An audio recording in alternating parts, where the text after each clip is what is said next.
So what I did was I contacted the powers that be at Parris Island by telephone, actually, to see if they had any background material that I could start with on this story. And I did get in touch with a fellow who was named Vic Ditchkoff. I don't know if any of you ever knew Ditchkoff, but he was the head of the DI Association for a while. And he was one of those guys that had retired with 30 years, but he didn't know what to do with himself, so he hung around Parris Island, basically. And he was delighted to hear that there was somebody interested in this story. And through him, I was able to come down here to Parris Island and make arrangements to actually go down to Ribbon Creek and see it. And I went to the museum, and just fortuitously, Steve Wise, who was the curator of the museum, Sally's contact there, I believe, had the platoon roster for Platoon 71, which was the platoon that had gone into the drink back in '56. Now I had the names and the then addresses of all members of that platoon. A wonderful resource. And from there, I started on the internet, people search. In those days it was free, to try and locate these guys. This is now 1996, and the incident happened in 1956, so it's 40 years afterward. And you know, you get a fellow named Dave Smith. From New York City. Yeah, New York City. And you're not going to get anywhere with that sort of stuff. But there were enough guys that had unusual names that I was able to locate ultimately 28 or 29 of them. And even a few after I finished writing the book, for some reason or another, surfaced along the way. But I was able to locate them and interview them, mostly by telephone. Remarkably, they were, all but one was very cooperative, and even more remarkably, all but one, different person, praised their drill instructor, McEwen, who had led them in this near-death experience of some 40 years ago. I thought that was quite remarkable. But the real challenge for me were two things. One was very sort of human and emotional, and the other was necessary for the structure of my research. I had to get in touch with McEwen if I could find him. And I did find out that he lived in a little town that was only about 20 miles from where I grew up, in central Massachusetts, West Boylston, Massachusetts. And he was in the phone book, Matthew McEwen, 178 Maple Street, West Boylston, Massachusetts. So I said, oh, what am I going to do now? I was shaking, really. I said, how can I call this guy up and ask for an interview? He's been through this horrendous experience. He doesn't know me from Adam.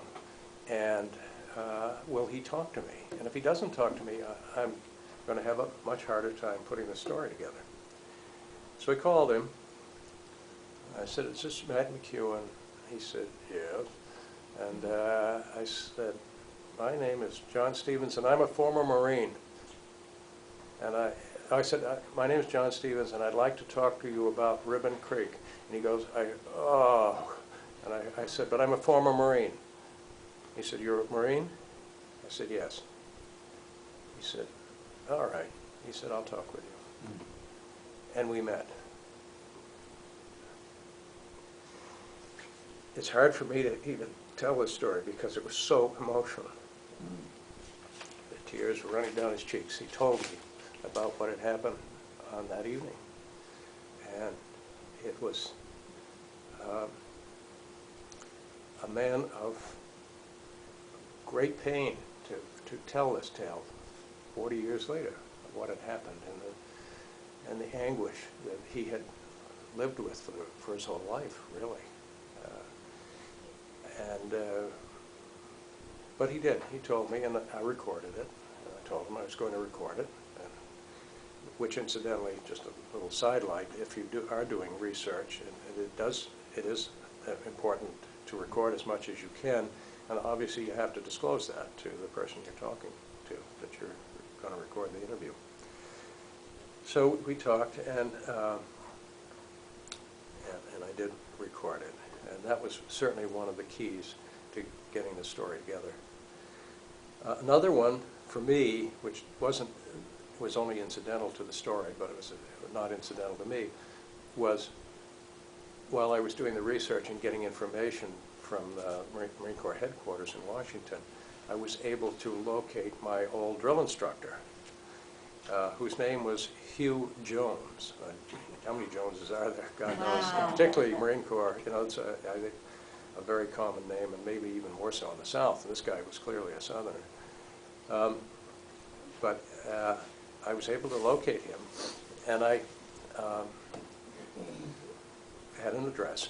I wrote a letter to this Hugh Jones, whomever he may be, and I said, if you are the same one who was a Marine drill instructor, I want to let you know what an excellent teacher you were and how important you were in my early life, and how much I got out of my experience at Parris Island.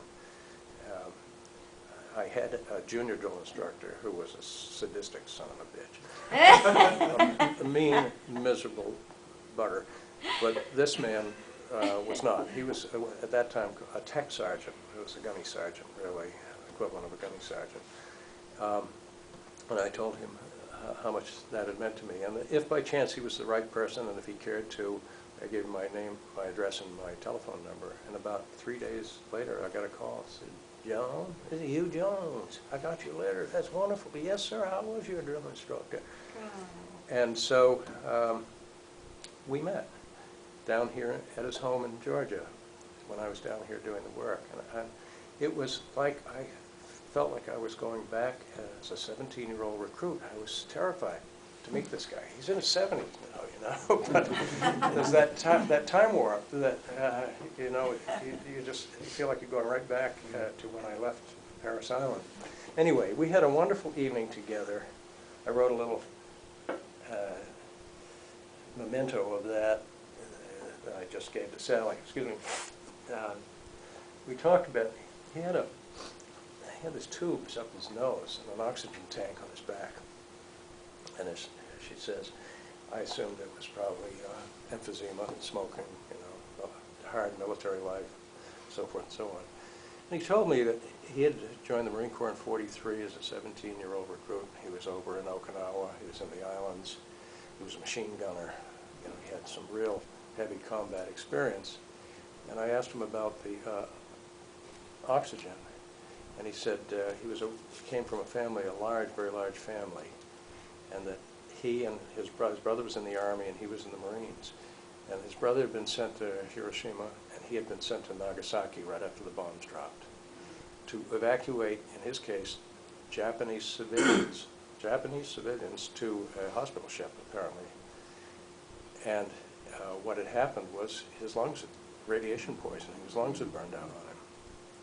And he died very shortly after that. And that happened to his brother as well. And it happened to his brother as well, and the other 8 or 9 siblings.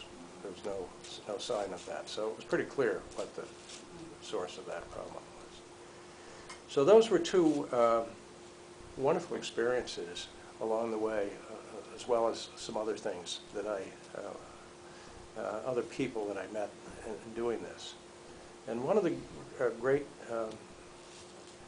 outcomes for me, among many, was it renewed my connection with the Marine Corps. It renewed my connection with some of the virtues of teamwork and loyalty and support that I kind of hadn't given much thought to for a long period of time. And it remains very much something I'm very much more cognizant of now than I was before I did this work.